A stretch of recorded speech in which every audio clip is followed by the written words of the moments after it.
Assalamualaikum warahmatullahi wabarakatuh. Perkenalkan, nama saya Sabila Mutia Syaf, NIM 2109015025051.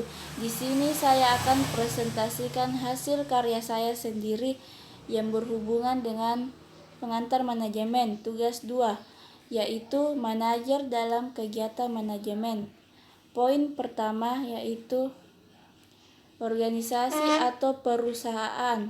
Dengan adanya sistem manajemen, sebuah organisasi akan berjalan sesuai dengan pedoman dan tujuan yang jelas.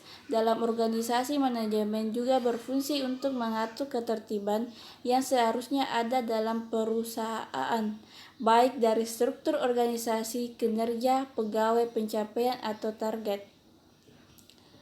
Poin selanjutnya, manajemen menurut James A. F. Toner dan administrasi menurut Luther Glucik.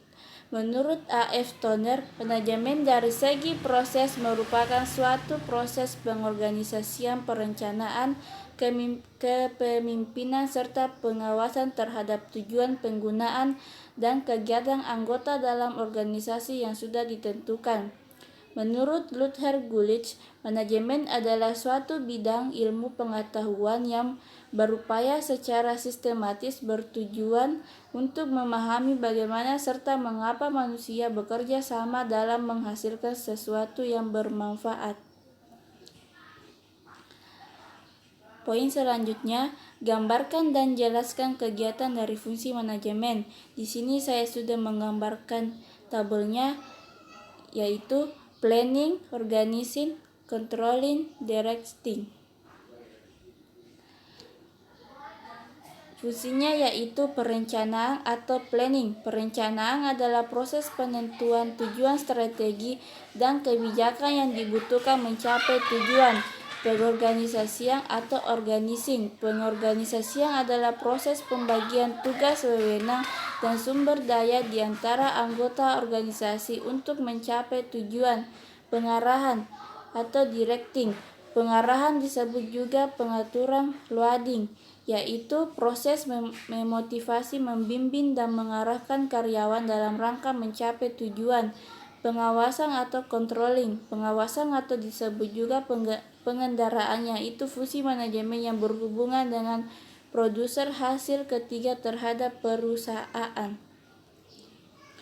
Poin selanjutnya, tanggung jawab sosial. Tanggung jawab sosial adalah komitmen usaha untuk bertindak secara etis, beroperasi secara legal, dan berkontribusi untuk meningkatkan kualitas hidup dari karyawan, komunitas lokal, dan komunitas luas.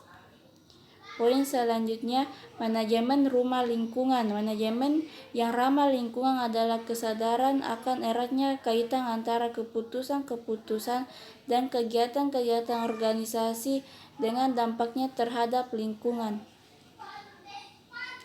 Poin selanjutnya yaitu tahun 2011, T.N. Smith bekerja sebagai staf karyawan di salah satu perusahaan di bagian produksi atas penilaian yang baik dari pihak manajemen produksi terhadap T.N. Smith.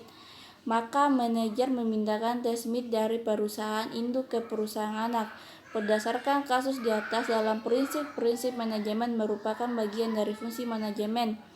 Keterangannya yaitu sebagaimana yang dilakukan manajer kepada T. Smith atas penilaiannya yang baik itu memindahkan dari perusahaan induk ke perusahaan anak merupakan prinsip dari manajemen, yaitu pembagian kerja, yang dimana pembagian kerja ini mengarah ke orang terspesialisasi pada bagian tersebut, serta manajer telah menjadi pemimpin yang tegas sebagaimana salah satu fungsi dari manajemen. Poin terakhir yaitu mandor pabrik yang tugasnya adalah untuk mengawasi dan memberikan tugas ke bawahannya serta bertanggung jawab kepada manajernya adalah merupakan posisi jenjang manajemen. Keterangannya yaitu manajemen lini pertama, karena manajemen lini pertama berhubungan langsung dengan tangan organisasi operasional atau karyawan yang memiliki keterampilan teknis yang bertanggung jawab memimpin dan mengawasi tenaga operasional. Sekian dan terima kasih. Wassalamualaikum warahmatullahi wabarakatuh.